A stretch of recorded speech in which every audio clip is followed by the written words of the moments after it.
Ano po bang Yeah. natuklasan dun sa assessment kung bakit naging biglaan po itong pagsasara? Well, actually, ito naman anticipated na ito kasi lumang-luma na itong tulay na ito. And in fact, this is one of the assessments na nakita noon nung 2023 pa, nung we engaged the Japan International Cooperation Agency para tignan yung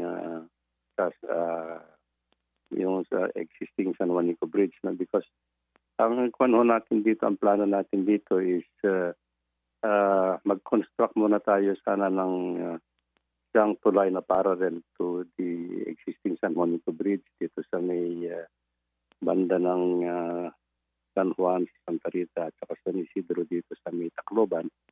And this is already in the works, no. However, itong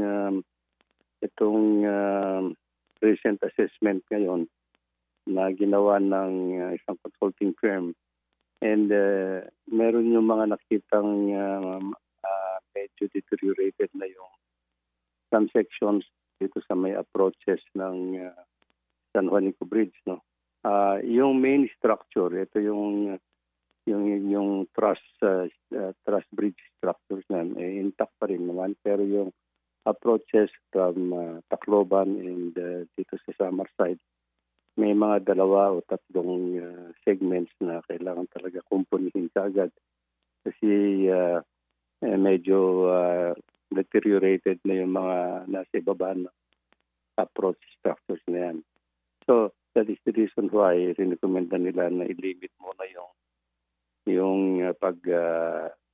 load na dadaan sa San Juanico Bridge habang kukumpunihin namin yung nasa ilalim.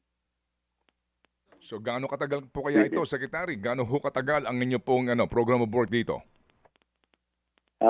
Ito yung temporary retrofitting namin.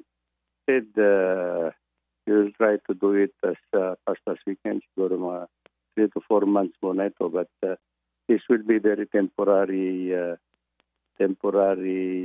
retrofitting works. It may increase yung additional load that we will allow. Pero hindi yung normal na load that will be allowed actually.